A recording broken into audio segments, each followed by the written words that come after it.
Hi, welcome back to part 2 of Who Are the Wizards on the Chocolate Frog cards in Harry Potter Hogwarts Mystery. Last time we looked at Albus Dumbledore, who we know very well, Armando Dippet, whom we've at least heard of, and Kirke, who, unless you're familiar with the Greek mythology, you probably didn't know much about. And continuing on that last vibe, this time the 3 wizards that we're going to be looking at, you probably have not heard of even once.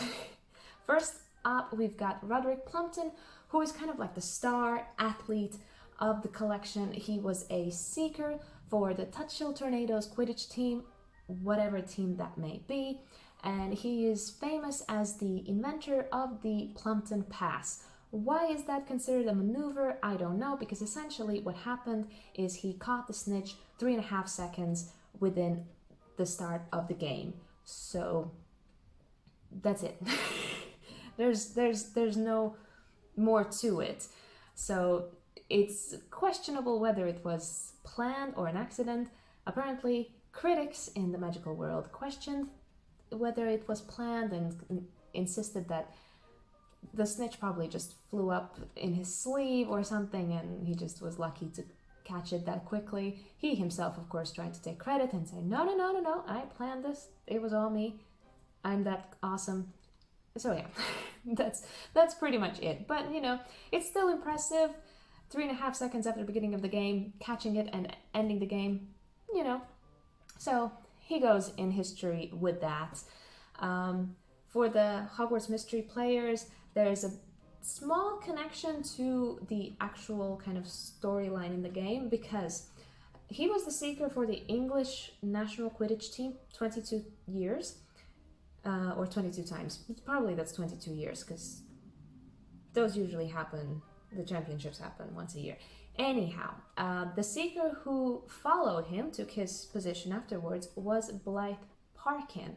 And we know the Parkin very well, the last name Parkin, because of Sky Parkin, the slightly Quidditch obsessed girl in the game who comes from a long line of Quidditch players and quite successful Quidditch players, so chances of them being related are very, very high. So there is a tiny little connection to the game here. On a side note, this guy also turns out had an artistic side to him. He was the author of the painting Witch and Wizard Couple, which hangs in Hogwarts currently. Interesting? Not interesting? Still a fact. And next up, we've got Cleopatra. Similar how in the last video we've had Kirke, who's kind of not muggle, I don't know if Kirke was really a real person. Probably not, because she was essentially a Greek goddess. So it's more about mythology than real people. And with Cleopatra, it's very similar, except this time it's not Greek mythology, it is Irish mythology. But when it comes to the magical world, she was a famous medieval witch and druidess. If you wonder what a druidess is, it's a female member of an ancient order of priests in Gaul, Britain and Ireland in the pre-Christian era. And in magical world, she's famous for first discovering the properties of moondew. She was an animagus, so consequently she was very advanced in potions and transfiguration.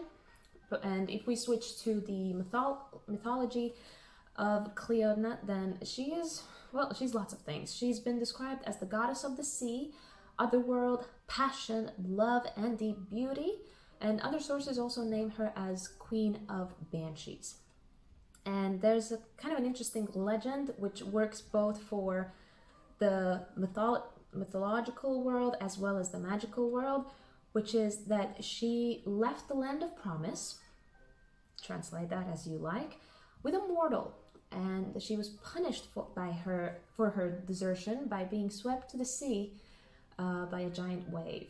In magical translation, that would of course mean that she fell in love with a muggle, and considering that she lived in the medieval times when witch burning and all that jazz was quite a popular activity for some, you know, her being together with a muggle, aka the enemy, could have done more than just raise some eyebrows in the magical society, so there's that.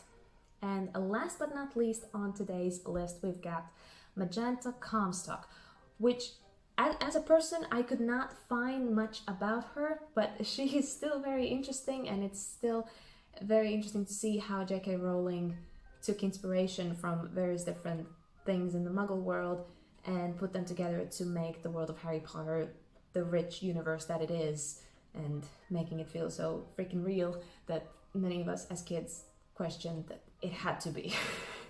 Somewhere out there is this world.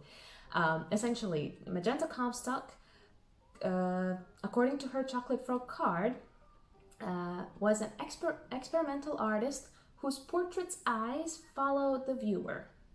The card, however, leaves out the creepiest part, which is that they would also follow the viewer home. So if we start off thinking, oh, it's like the Da Vinci Mona Lisa thing, you know, with the Mona Lisa kind of looking everywhere. No. It quickly switches to some horror movie. So yeah, experimental is one way how to call it, in my opinion. So I tried to look a bit deeper and see what other inspirations J.K. Rowling could have had in creating this artist, because like when it comes to her persona, there's really nothing. There's no information whatsoever. So it's all about the style that she used in her paintings.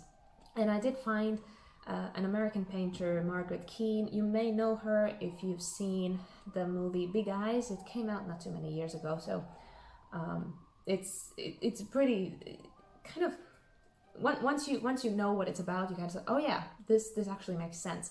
Essentially, she was a painter, and the objects of her paintings had these kind of essential, captivating, and somewhat haunting big eyes. It was a whole thing for her. So, as I mentioned before, what I think happened here was J.K. Rowling took like existing artists and their styles and gave them a bit of a magical twist to enrich in the universe that she created. Because if you read more about like the backstory of how the books were created and how much she actually came up with, that's not even in the books, but kind of had to be made up so that the characters felt more real and had more substance and had backstory. There's just so much, and it's amazing how little of it actually shows up in the books, but you kind of get the sense of like, oh yeah, everything was thought out, everything was figured out. And yeah, these kind of characters are just one of the things that, like, the fact that they exist, the fact that they, even if briefly mentioned, appear in the books, it just gives you that sense like, oh yeah, this feels so real. So yeah, that is it for today. I hope you found this interesting. So stick around for the next video. I don't know when that's gonna be. Maybe next week, maybe sometime soon after that. Thank you for watching, and I'll see you next time. Bye.